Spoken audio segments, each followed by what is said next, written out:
Good evening, everyone, and welcome to tonight's webinar where we're going to be talking about rethinking proof of work and understanding Nexa's architecture by Andrew Clifford, who is the president of Bitcoin Unlimited. He will tell you a little bit more about himself and his background. He's been around for a long time and fully understands proof of work and the limitations, and is going to explain how Nexa's architecture is fixing some of the problems. But first, before we get into that, I am going to take you through the fundamentals of blockchain. So if you are new to blockchain and cryptocurrency in the ecosystem, this session is for you. If you've been around for a while, this might be some refreshing knowledge for you to take into consideration. But it's a good part for you to understand the basics before we jump into part 2, where Andrew is going to be diving deeper into Nexa's architecture. Before we get started, I just want to quick disclaimer.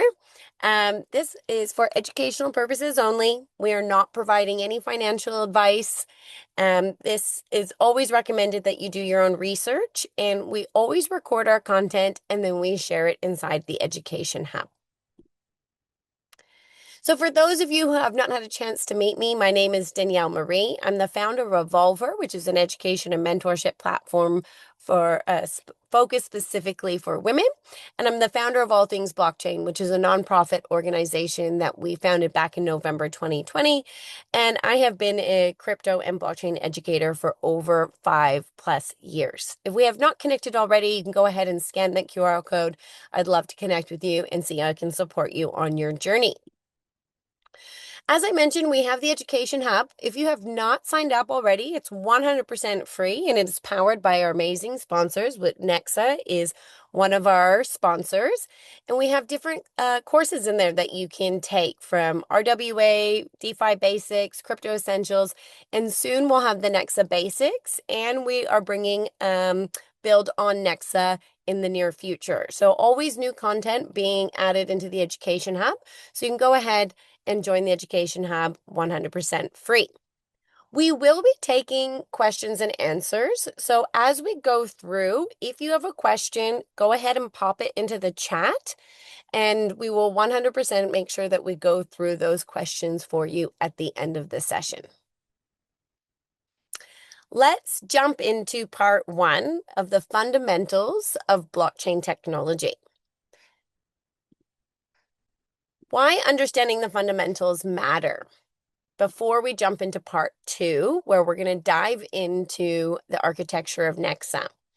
Blockchain has its own language, so understanding the basics helps you make better decisions, but it's not about completely, fully understanding it. You don't have to be super technical. We just want you to understand the concepts, so when Andrew takes us through part 2, you have a little bit of a better understanding. So crypto versus blockchain.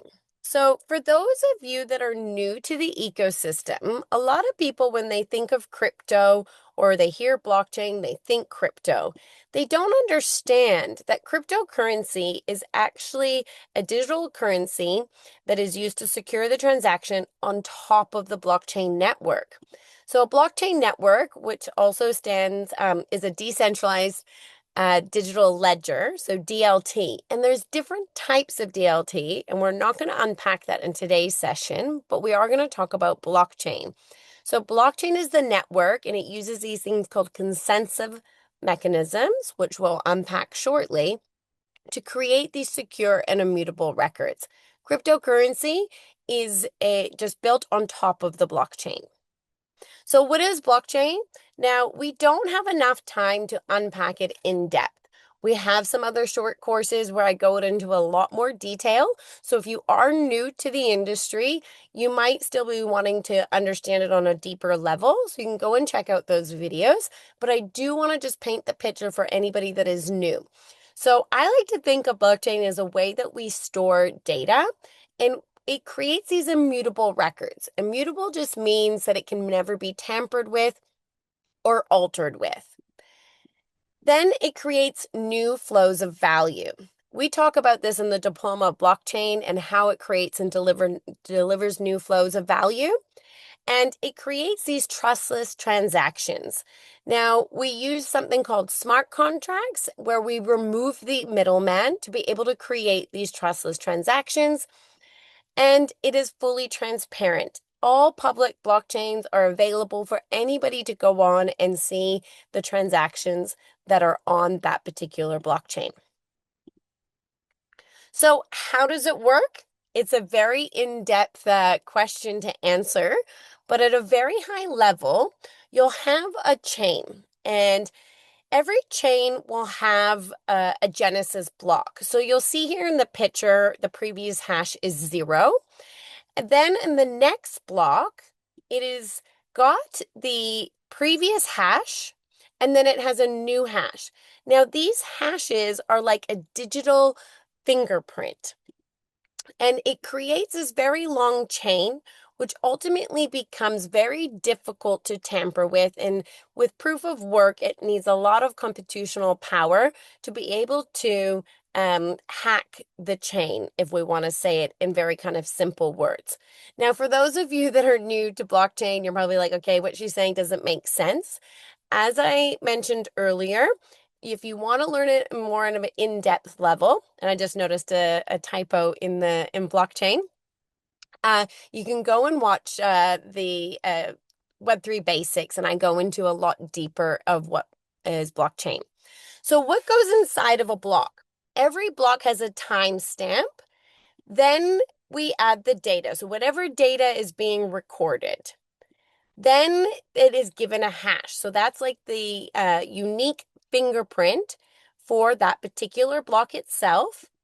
And then it has the those are the opposite way around. The previous hash and then the hash. I think you get what I mean. So the timestamp, the data, the hash, and the previous hash is what is in each block. So what is a layer 1 blockchain? So for those of you that are new, you're going to hear about layer 1s, layer 2s. I think there's even something called layer 3s, and it can get really confusing. So it's important to understand. So a layer 1 blockchain is the main blockchain network. It is essentially the foundation. Then this is where the transactions are recorded and processed onto that particular blockchain. This is where the rules of the network are set and enforced. So remember when I talked about smart contracts earlier, there are rules that are coded into the smart contract and into the blockchain, and these rules need to be met for any data or any transactions to be added onto the blockchain. This layer is basically the main layer that everything else is built on top of. So when you hear of a layer 2 blockchain, that will always be built on top of a layer 1 blockchain. So let's look at some examples. Bitcoin, which is the original OG. Then we have Nexa, which is a layer 1 blockchain, which we're going to hear more from Andrew shortly. And then Ethereum. And Andrew is going to explain some of the limitations of Bitcoin and Ethereum and what Nexa is doing differently in their architecture to make Nexa more scalable, but also keep the security, which is very, very important when it comes to blockchain transactions. So what is decentralization? Decentralization means that not one single person or company controls the network. I think that we all know that banks or corporates are all kind of controlled by a handful of people. So the power in decentralized is it's shared across many different participants. Anyone can participate in being, a node validator or can participate in transactions. So anyone can join and participate. So this system continues to run even if parts of it fail. This will make a little bit more sense as we go through today's presentation. So there's different types of consensus mechanisms and network roles, and I'm going to touch on this briefly to give you some context before we jump into the second half. So not all blockchains work the same way. Each blockchain uses a consensus mechanism to secure the network. Now, this determines how the transactions are validated. It's very important to understand if you are going to invest in any type of cryptocurrency, what blockchain is it on? And then what consensus mechanism is this blockchain using? And how decentralized is it? Just because it's a blockchain doesn't necessarily mean that it is fully decentralized. So it's very important that you take the time to understand the differences between consensus mechanisms and the different chains that are using these consensus mechanisms. Now, the two most popular ones are proof of work and proof of stake. And I'm going to unpack these a little bit further.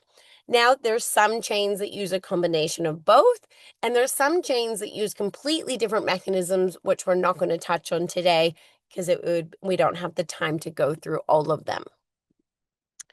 But before we talk about different types of consensus mechanisms, what are network incentives? So participants are rewarded for helping secure the network. So depending on if it's proof of work or proof of stake, which we'll get to in a moment, if you want to participate, you will get rewarded for participating in helping secure the network. Now, these are given for validating transactions and then adding blocks onto the network.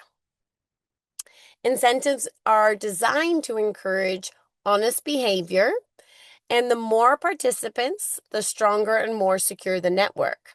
That's why I had mentioned earlier, it's important to understand what consensus mechanism a blockchain is using and how many participants and how many validating nodes that they have, because the more participants and the more validating nodes that they have, the more secure the network is.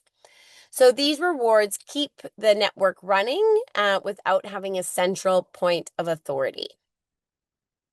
So remember I talked about proof of work and proof of stake. These are the two most common and popular ones that you're going to come across. So proof of work is the consensus mechanism that Bitcoin uses to secure the network. It uses mining. So you might have heard of Bitcoin mining before, way back in the day, and I'm sure Andrew could probably tell stories way better than I could. You used to be able to mine Bitcoin just off of a laptop. Now it takes a lot of computational power, and there's big mining facilities. Kind of like if you think of like an AI data center, if I'm trying to give you a picture of a visualization. These miners compete to solve these kind of complex mathematical problems. The first one that solves the problem gets to add the next block to the chain. So remember earlier when we talked about the different blocks and what goes inside them? Once the transaction is validated and who has solved that problem, they're the ones that get to add it onto the chain, and then they are rewarded for that adding that block onto the blockchain. Once it becomes added to the blockchain, it becomes very difficult to change. And the reason why I say very difficult to change is because it uses 256 SHA hash, and I'm not qualified enough to explain it from a technical level. But to this date, nobody has been able to break that hash. People talk about computational quantum computing and how that may jeopardize because it may have enough power to be able to hack the chain. But for now, it is very, very, very difficult to change. Then we have proof of stake. So it's another consensus mechanism, but it doesn't use computational power. It uses staking. So this is where participants have to lock up their tokens instead of mining. So they have to lock up a certain amount of tokens, and every chain is different. For example, Ethereum, I believe, is 32 Ethereum if you want to be a validating node for Ethereum, and every other chain, as I mentioned, will be different. You have to lock those up. Then validators are selected to confirm transactions. Once the transaction is confirmed, it adds a new block to the blockchain, and then the validator gets rewarded. Now, if a validator acts maliciously, they can lose their stake of their tokens. So the idea is that the value of the tokens that they have locked up is worth more than they would if they tried to be a bad actor on while they're validating transactions. So a little summary here. Proof of work uses hardware. Proof of stake uses capital. Proof of work is energy intensive. Proof of stake is low energy. Proof of work, open participation if you can afford the hardware. Proof of stake, you use tokens, and proof of work is a proven model by Bitcoin, and proof of stake is a relatively still newer model that came in a couple of years ago now. My memory is taking a blank of when Ethereum moved over to proof of stake. So this is a nice little table to kind of give you another difference. We do share all of the slides and the recordings into the LMS, into the Education Hub. So feel free, if you want access to these, that you can go ahead and join the Education Hub, and we will share those for you. Before I hand it over to Andrew, there is something called the blockchain trilemma. And it has been years of discussion of who can solve this problem. Because we have decentralization, which we talked about earlier. Then how do we keep the network secure? A lot of chains are fully decentralized and very secure, say like Bitcoin. However, they have a hard time with scalability with transactions. And I was actually speaking with Andrew about this before we kicked off this webinar. And that is one of the things that Nexa is focused on solving, is making it fully decentralized, also keeping the security level, but also the scalability to allow transactions to be processed at the levels of, say, Visa, for example. So what is Bitcoin halving? I mentioned this because I know that Andrew is going to talk about Nexa and the Nexa halving. For those of you that are new, you may have not heard about the Bitcoin halving, but it happens every 4 years, approximately every 2010 blocks. And I'm not going to discuss it in great detail, but I highly advise that you go and look into this so that you can fully understand. But every 4 years, the reward is reduced by half. So it happens after a set number of blocks, and that's why it's approximately every 4 years. And in Bitcoin particularly, I know that Andrew's going to talk about Nexa. It occurs every 2010 blocks, and each halving reduces the number of new coins created. So this is also another way on how Bitcoin keeps its value. So it started off back in 2009, if you were mining Bitcoin, you got every block that you added, you got 50 Bitcoin. Now it's actually 3.25 now, because we've had another halving since this photo. So it slows down the supply entering in the market. And this is why a lot of people say Bitcoin is the new store of value. Now, what is a UTXO? Unspent transaction output. This is a way of tracking value on the blockchain. It works like digital cash, not an account balance. You hold, if you're holding a cryptocurrency that uses UTXO, like Bitcoin or Nexa, and Andrew will probably explain it way better than I do, you hold an individual piece of that value. So the transactions combine and then split into different pieces, and any unused amount is returned as change. Now, I am not the best person to explain UTXO, but that's why we have experts like Andrew to come onto the call and explain things like these types of topics in more in depth. But the main thing that you need to know that the value is tracked as digital cash, not as account balances. So if we put it all together before we hand it over to part 2 and we bring on Andrew, you should have a basic understanding what is a layer 1. That is the foundational blockchain.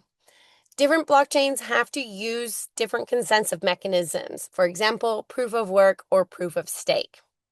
There are differences between nodes and validators. Participants earn by supporting in the network, and scalability really matters when we're talking about real world adoption.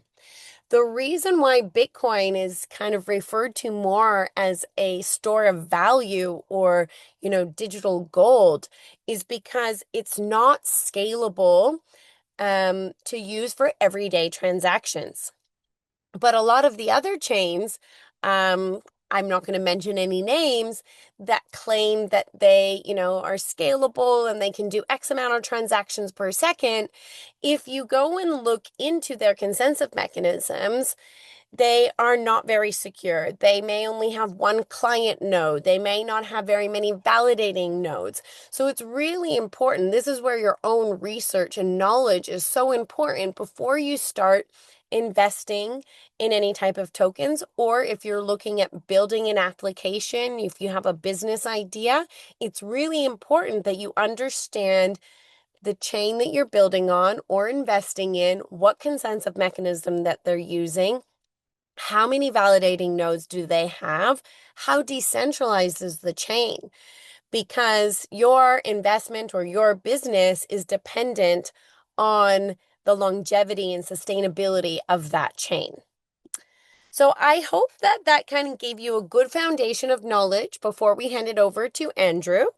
As I mentioned previously, if you have some questions, you can go ahead and pop them in the chat and we will go through them at the end. But that is enough for me. I want to invite Andrew Clifford, who's the president of Bitcoin Unlimited and has been in the space for a very long time, back when Bitcoin came around. He's been there, went through the Ethereum launch. So he is definitely the man to explain the Nexa architecture to you. Andrew, thank you so much for joining. I'm going to stop sharing my screen and hand it over to you. Okay. Thank you, Danielle, and thanks for that great introduction as well. I'll just share the presentation and we can make a start. And thanks everyone for joining today, and I hope you'll find this an interesting presentation on proof of work and what we've done with Nexa to make it different. Now, what I want to do is just go briefly through the history of the proof of work model for decentralized blockchain consensus, what it is, where it came from, and why it still matters. We'll look at its reputation for energy wastage, but also why it has unique benefits too. We shall see how Nexa has made several practical breakthroughs in advancing proof of work, also known as PoW for shorthand. So Danielle has explained the conceptual groundwork of Layer 1 UTXO's decentralization and the blockchain trilemma very graphically. Thank you. What I'm going to do in this second half is take those concepts and apply them to a functioning cryptocurrency. We'll go from the origins of proof of work in the early 1990s as an anti-spam mechanism to its role in Bitcoin mining and security. Then I will introduce Nexa PoW and what users need to know about mining Nexa after its next algorithm upgrade. So early research by Dwork, Nayor, and Back. Most people assume proof of work was invented by Satoshi Nakamoto, but it wasn't. This concept has roots going back into the early 1990s, more than a decade before Bitcoin. So in 1992, Cynthia Dwork and Moni Nayor published a paper proposing what they called computational pricing functions. The problem they were trying to solve was email spam. At the time, email usage was minimal. It was relatively new, but researchers were already worrying about what would happen when sending millions of emails became cheap and easy. The public were already annoyed by junk mail in the letterbox increasing each year. It seemed that digital emails spammed constantly to thousands of people would ruin this new technology. Similarly, the internet was also new to the public. The World Wide Web was just a year old. Couldn't websites and digital services be hit with thousands of information requests? Denial of service was a real risk. So their insight was elegant. Consider when accessing a network service and the requester has to first perform a small amount of computation, nothing too expensive for a legitimate single user, but very costly if anyone wanted many connections. Similarly cheap to send a single email, but expensive to send a million. A spammer would have to pay with CPU usage rather than money, and CPU cycles can't be faked. So this was a genuinely new concept. They proposed a form of computational effort as a defense against abuse. Their key insight is that computation takes time and resources, and that can be used to impose a cost on attackers without requiring a trusted central authority to determine who is legitimate. Then in 1997, a British cryptographer named Adam Back took this idea further with Hashcash. Back's idea was to use cryptographic hash functions as the basis of computing work. So a hash is a digital fingerprint of usually a much larger chunk of data. For example, a million-byte document can be reduced to a 20-byte hash, and this is a one-way process. The document can't be recovered from the hash. Also, by using a hashing formula with the avalanche effect, a single letter change in the document will result in a completely different hash result.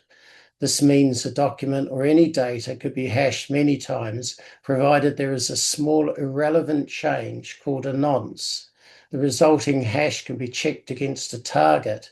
So in Hashcash, to send an email, the sending system has to find a hash value below a certain threshold, which is computationally expensive task to perform, but trivially cheap for the recipient to verify. So we can describe it like the invention of a single digital postage stamp. So it costs something to create, proving that effort has been expended. Importantly, Hashcash was not a transferable digital coin. It was a one-time token that proved work had been done. The stamp gets used and discarded. So that distinction matters a lot when we get to Bitcoin, because Satoshi's breakthrough was in making the proof of work the foundation of a consensus mechanism for a transferable capped digital currency. So for what it's worth, Hashcash caught enough attention that Microsoft launched a project called Penny Black in 1999. It was an email postage system based on similar ideas, requiring centralized ticket service. And it was never released publicly. But these ideas were circulating in the research community. What was missing was the full architecture that Satoshi would later provide. Treating a hash like a number gives grain control on the difficulty of the computing work required, making it the best form of proof of work for future systems like blockchains. So here, the proofs of work by Jacobson and Jules in 1999. The term proof of work was itself formally coined by Marcus Jacobson and Ari Jules in a 1999 paper. And what they did was take the work described by others just mentioned and give a rigorous formal structure. They made an important distinction. In most cryptographic systems, a prover demonstrates knowledge of a secret, such as a password or a private key. The verifier checks whether the prover doesn't knows the secret without revealing it. Jacobson and Jules proposed a different model where the prover doesn't demonstrate knowledge of the secret, they demonstrate they performed a computation. That did specific work. The verifier doesn't check whether the person knows something, they check whether they did something.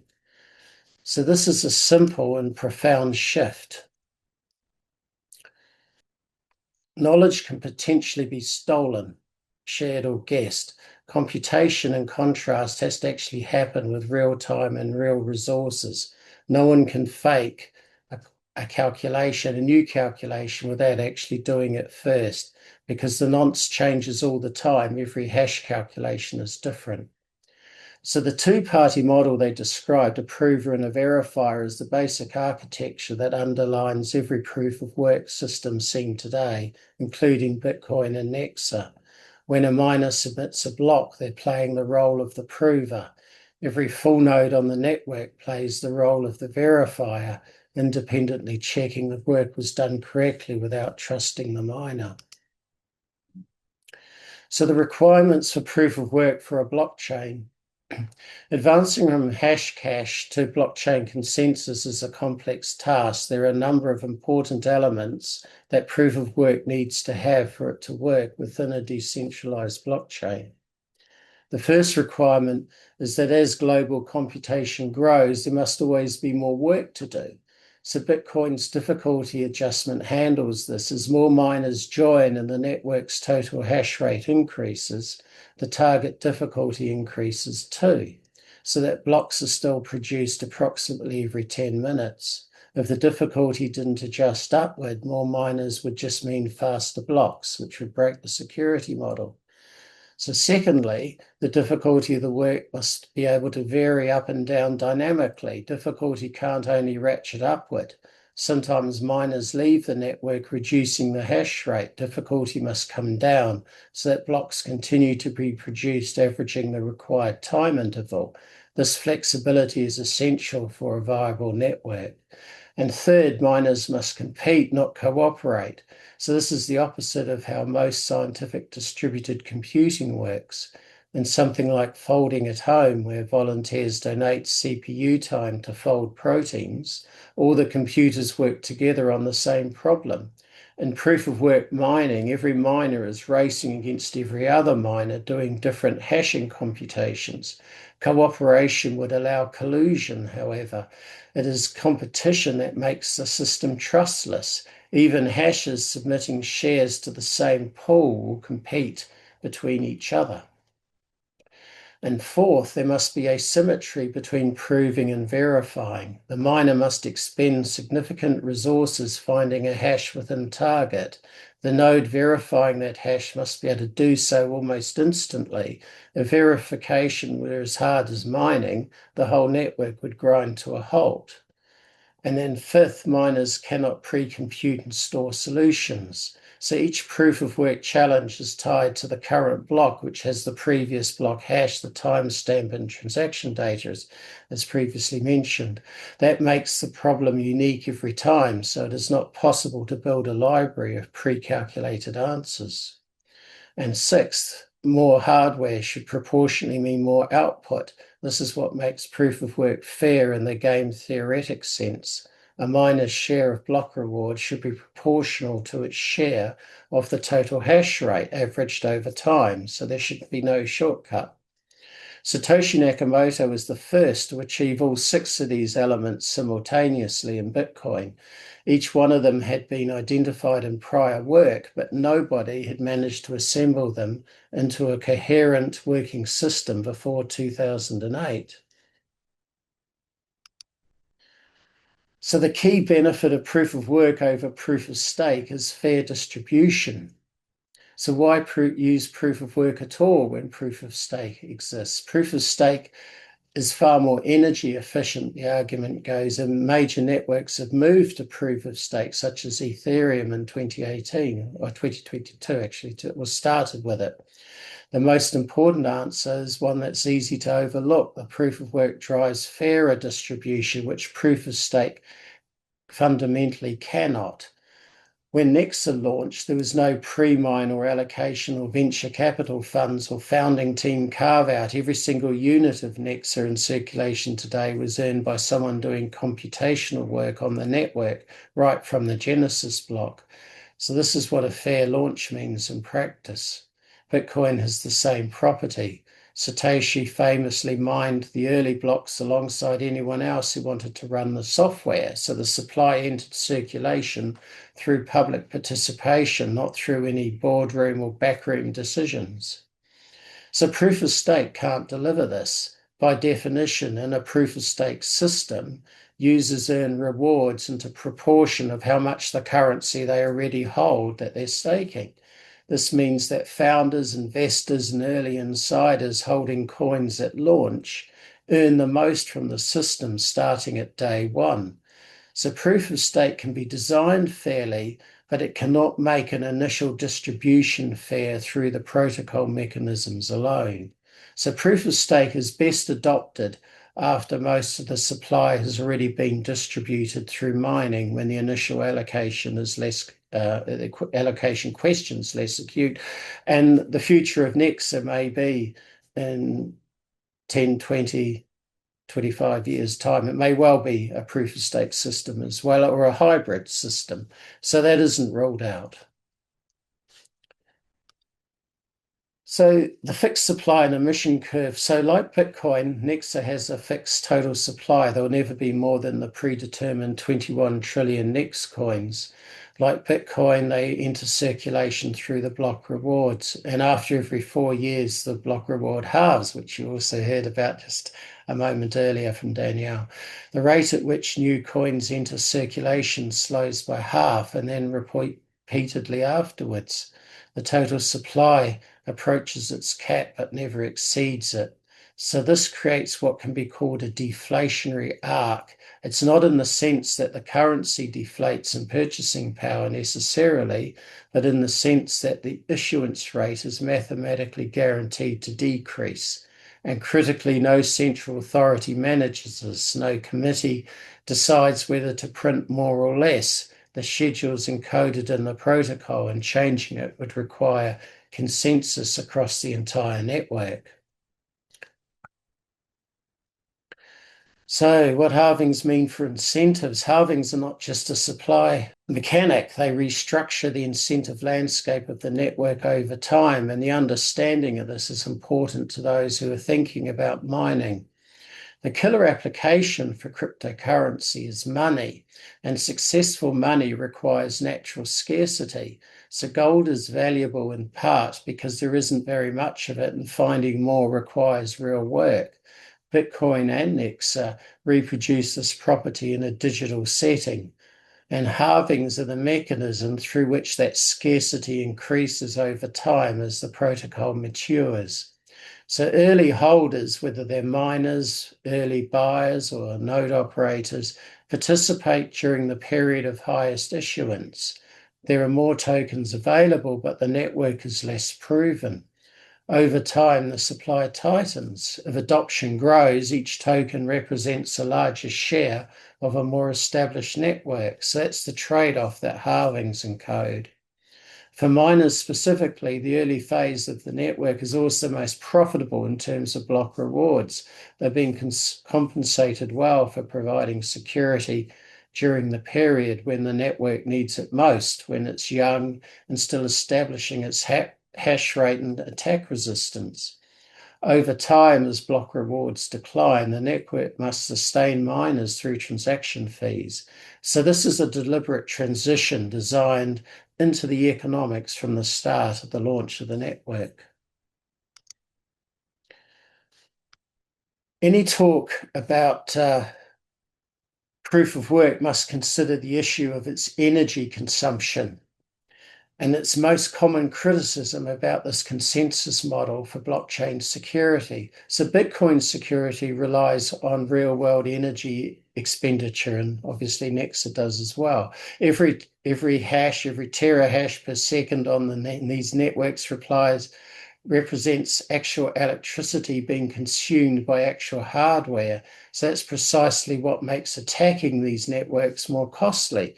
For an attacker to rewrite Bitcoin's transaction history, they would need to redo more work than the whole network has done, outcompeting the rest of the world's miners sustained over a long period, and that takes a huge amount of energy. So arguably this energy expended is wasteful. Burning electricity to run computations that produce nothing except a number below a target is pure waste. However, it is the cost of decentralized monetary security which the energy expenditure is driving. Digital gold needs attack resistance, and that's worth paying for. Also, the mainstream banking system consumes enormous amounts of energy as well by running data centers, branches, ATM networks, card processing and infrastructure, and tens of thousands of employees driving to and from work. So it's all more spread out and less visible.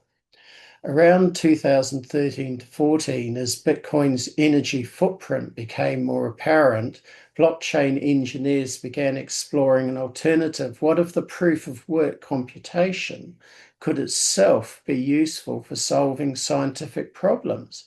Could it be put to use on protein folding or searching for prime numbers or drive distributed simulations? So if that work is being done elsewhere anyway, why not make the proof of work on crypto do something more productive at the same time? So the problem with useful proof of work is that it turns out to be much harder than it looks, and all the direct attempts only had partial success because the central problem is that the blockchain requires very specific properties in its proof of work computation. The proof of work needs to be unpredictable, random, and memoryless, which means that every calculation is independent. If someone does 10,000 failed attempts to get a hash below target, there is no advantage on having the 10,001st attempt. So this is what makes mining fair. The chance of finding the next block is proportional to the current effort and not the accumulated effort beforehand. So most generally useful computations don't have the structure. Protein folding, for example, has structure where some search paths are more promising than others. And prior computation informs future computation. So that structure is what makes the computation useful scientifically, but it would undermine the security of any blockchain trying to use it for consensus. So the more structured and useful a computation is, the harder it is to preserve the randomness and uniformity of that consensus mechanism. The two goals pull in opposite directions. Projects that tried to bridge them ended up with compromises that satisfied neither side fully. So Nexa has taken a different approach to solving the problem, and it's a genuinely elegant insight made by Andrew Stone, the lead developer at Nexa.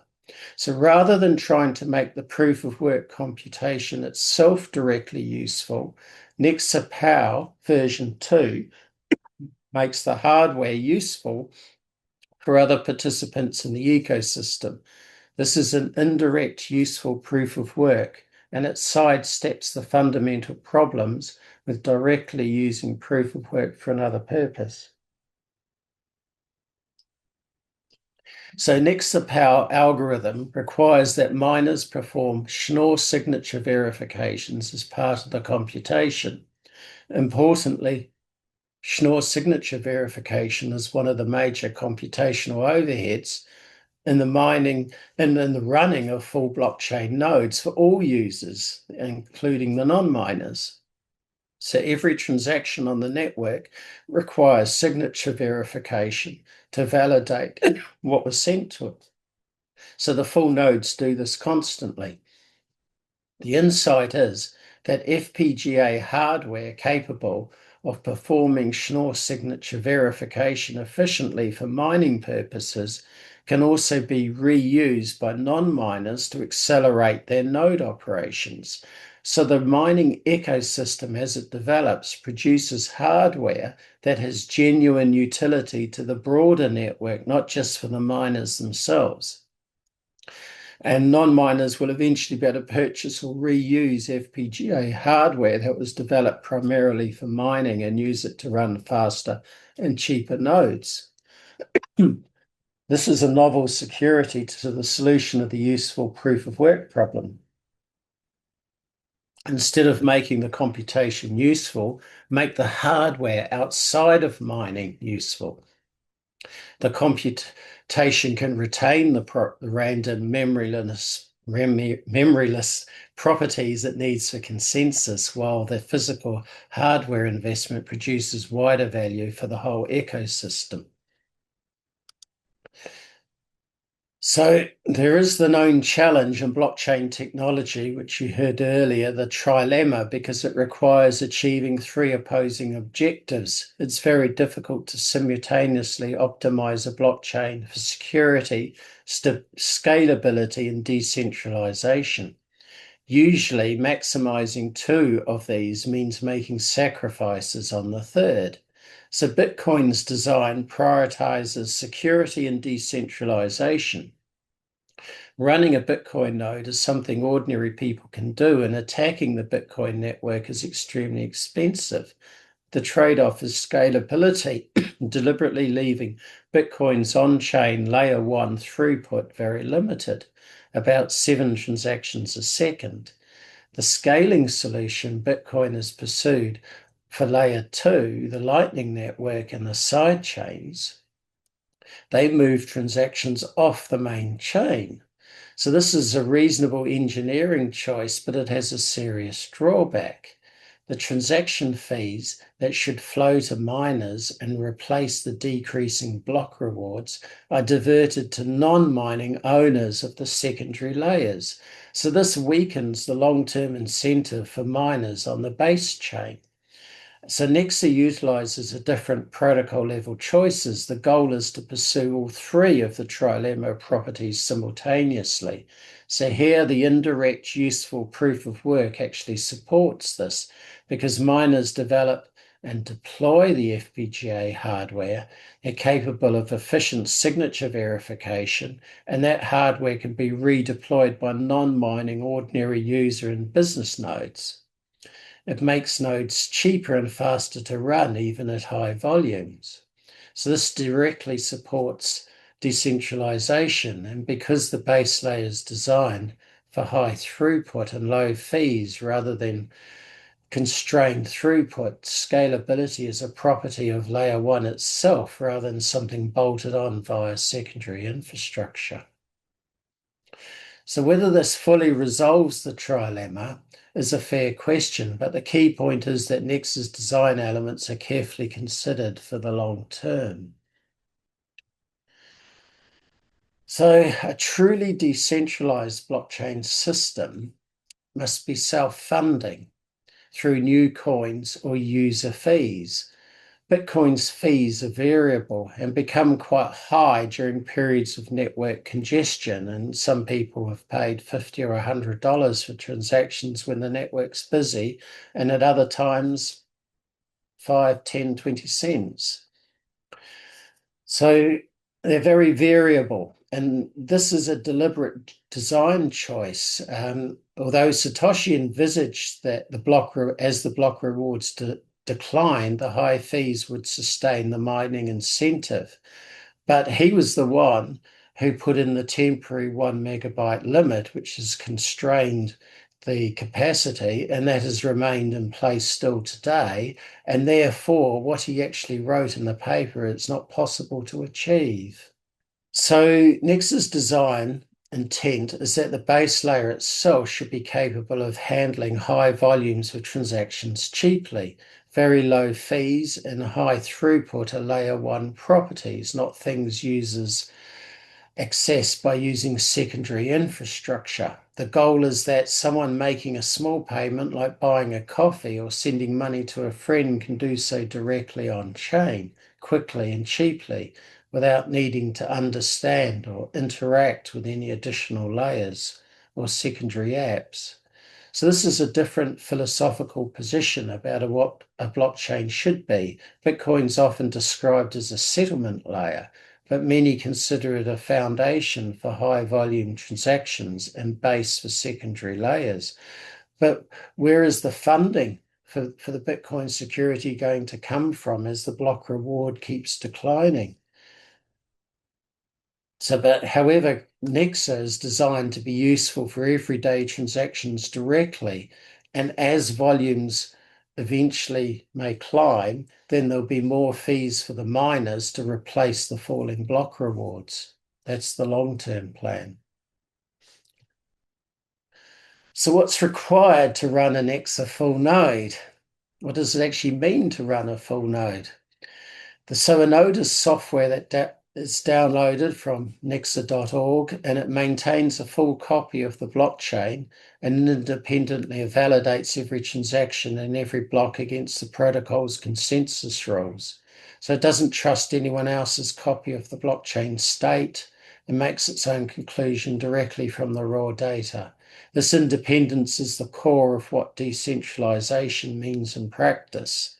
So if a user trusts someone else's full node, they're not really participating properly in the decentralized system. You're trusting a third party. And this is extremely important for private currency, that full node networks are as large and broad and as global as possible so that they can't be co-opted by any third parties. So running a node means that the software does a full check for itself, and the node won't accept invalid transactions or a fork that doesn't follow the rules. And the more nodes there are enforcing the rules independently, the harder it is for anyone to change those rules without broad consensus. And again, that's what's happened with Bitcoin, is it's very hard now to change any of the rules, the protocol consensus, even if it's for the benefit of the network. So the hardware bar is actually quite low. One of Nexa's deliberate design goals is to keep the node operation accessible. So running the node does not require enterprise hardware or specialized equipment. And I'm showing here a mid-range Intel N305 mini PC, but even just any old PC is sufficient for a stable, long upright, uptime node operation. A capable laptop with adequate storage can also serve as a node, although desktops and these units are preferable for the consistent uptime that makes a node genuinely useful to the network. The longer the node is on the network, the more pairs it attracts. Effectively, the more value it is towards the network, the more uptime it has. Some people will bring up their node just to make a payment and then turn it off again and bring it up to make another payment, 2 days later. That is not helping the full node network. So the main reason it matters is to prevent centralization. If running a full node requires expensive hardware or significant technical expertise, nodes will increasingly be run by corporations or well-resourced institutions rather than individuals. And as that happens, the set of users and groups validating the rules of the network will actually shrink in number, and the decentralization argument weakens. So Nexa's design philosophy is that low node requirements are not just for convenience, they're a requirement to preserve decentralization. So hardware considerations, mining and node operations are entirely different problems from a hardware perspective, and it's important to think of them as separate activities. So running a node is primarily about storage, memory, and uptime. The user needs enough disk space to store the full blockchain, enough RAM to keep the software running, and a stable internet connection with reasonably good bandwidth. And CPU performance is a secondary consideration. And non-mining nodes are not racing against anyone, they're simply validating and propagating data. So any reasonably modern consumer machine handles this comfortably, including the latest Raspberry Pi 5 here, which you can get a case for that separately. And the advantage of this is the PCI socket, which I'll come to in a moment. So when people are mining, it also requires a full node or a full node interface to the outside world, but mining is more about raw computational power, maximizing the number of hash computations performed per second for the proof of work consensus. It demands additional specialized hardware, typically multi-core CPUs or GPUs or FPGAs or ASICs. The operational model is also different because mining is a business with costs, revenues, and margins. So node operation is infrastructure on the part of the overhead of being an independent user or an ecosystem service provider. So these activities involve different equipment, different budgets, and different operational mindsets. So during the second half of this year, Nexa PoW version 2 will be released, and it's significant for anyone thinking about mining Nexa, and it's worth understanding what it means. So version 2 of Nexa PoW will introduce a cellular automaton as part of the mining algorithm, and the key property of a cellular automaton in this context is that it can change configuration too frequently and too unpredictably for any dedicated ASIC hardware to be profitably designed and manufactured for it. So ASIC development takes time, and the Nexa PoW configuration would change before an ASIC can be deployed. And as we have seen, once ASICs become available, they tend to seriously centralize the mining. So our goal with Nexa now is to have the mining limited at FPGA, which still allows a huge competitive mining landscape. And what this means practically is that through the later part of 2026 and until the FPGAs become more common, ordinary hardware can compete like the situation we had in late 2022. So users don't need to have bought industrial mining equipment years ago. They can just use multi-core CPUs or GPUs or whatever they've got available until the FPGAs take the majority of the mining. So there's a window of accessibility before the FPGA mining fully develops, that the CPU and GPU window will be open for a little while. So this intent is to try and bootstrap engagement from the mining community once more. So for a miner, it's important to consider the economics of participation in the network. So hardware is only one cost. The ongoing operational cost that determines whether mining is profitable is electricity. So the economics of mining are fundamentally a balance between the cost of electricity and the amount of block rewards received at the current market price.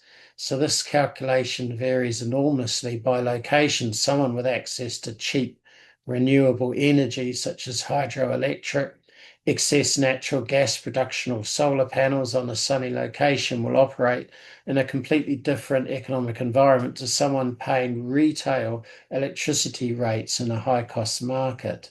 So before investing in mining hardware, it's advisable to model electricity costs honestly, looking at the local rate per kilowatt hour, estimate the computer hardware's power requirements, and calculate a break-even Nexa price.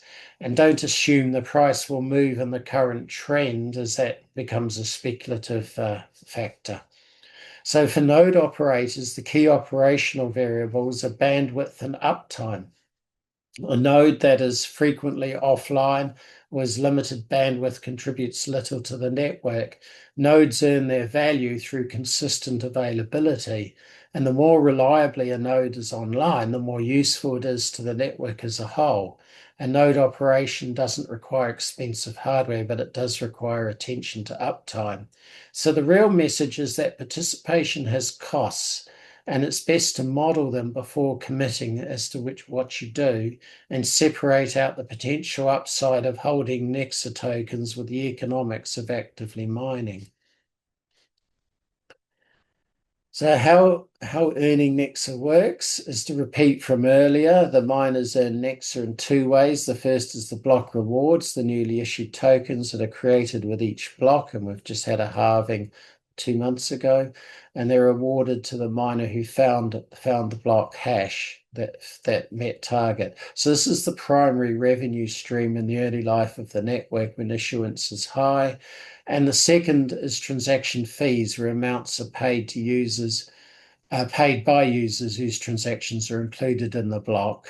And every transaction on the network carries a fee, and the miner will receive that. So, in the early phases of a network, a proof of work network with a Bitcoin issuance model, the block rewards dominate the revenue picture and the transaction fees are relatively small. And over time, as the halving schedule progressively reduces block rewards, the transaction fees become proportionately more important. And this is the intended economic transition, going from a reward system subsidized by new issuance to one sustained by genuine demand for users for block space. So, returning to the concept of UTXOs, when a miner earns a block reward, it doesn't arrive as a number just added to the balance. It arrives as an unspent transaction output, a specific discrete output locked to the miner's address. So in a wallet, this aggregates into a displayed balance, but on chain, it's a specific identified coin. So this matters for a few reasons. Each UTXO is independently spendable and independently lockable. When a user sees a wallet balance of, say, 1 million NEX, that might be a single large UTXO from a block reward with fees, or more likely hundreds of smaller UTXOs from mining pool payouts accumulated over time. So the distinction matters when you spend, because spending requires selecting which UTXOs to use. Wallets automatically do that, but it's controllable for privacy and accounting reasons. Non-mining full node operators receive no direct protocol payment. Running a node is not compensated by block rewards. The contribution is to the network health, maintaining a decentralized network. The more robust and censorship resistant a network is, the healthier it is. It has a subliminal effect on price. The more numerous are the full node users, the more value the network has to the long-term holders. In the case of Nexa, like Bitcoin, a more decentralized network is a more credible one. So there is no direct compensation at the protocol level. If someone's considering participation and they actually want revenue, then mining is the formal way to proceed. But that will need the next Nexa mining upgrade, or alternatively another coin. Right, and just going to infrastructure participation versus speculation. Finally, it's worth dealing with this distinction.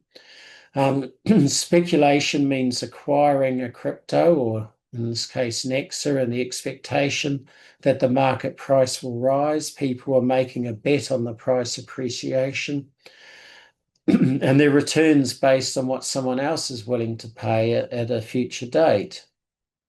But infrastructure participation means running a full node, and it could be mining or non-mining, and miners contribute real computational work to the network and earn tokens, and their rewards come from the protocol.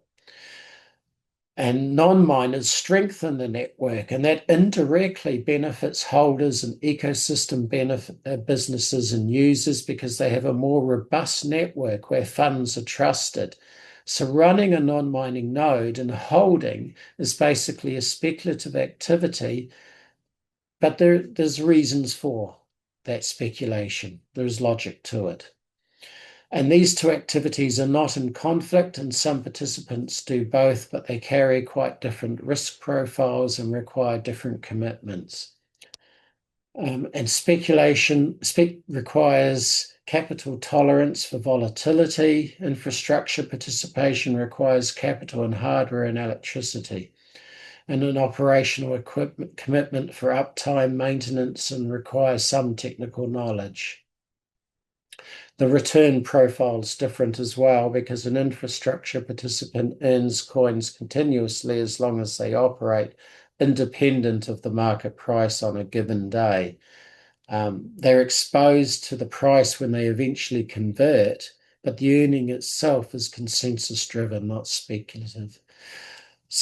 Finally, most importantly, proof of work networks only function because enough people choose to do the hard work of providing the infrastructure. The security of the network, its resistance to attack, its decentralization, and its censorship resistance are all dependent upon the distributed and committed set of participants doing real computational work. And Nexa PoW version 2 is deliberately designed to keep that work accessible long term. Thank you. Happy to take questions. And I'll stop my Oh, I think you've share. got another screen there with how they can Yes, of course, the next slide. With the white paper, website, our X feed, and our I'll LinkedIn. yeah, I'll share all of those links in the chat. Thank you, Danielle. But just so that people, so give us one moment. Thank you, Okay. Andrew, for that. Now you can stop sharing your screen. Well, thank you, Andrew, for your time. Thank you, everybody that joined us, and we will share the recording in the Education Hub. And until next time, thank you, everyone. Have a good night. Bye. Bye.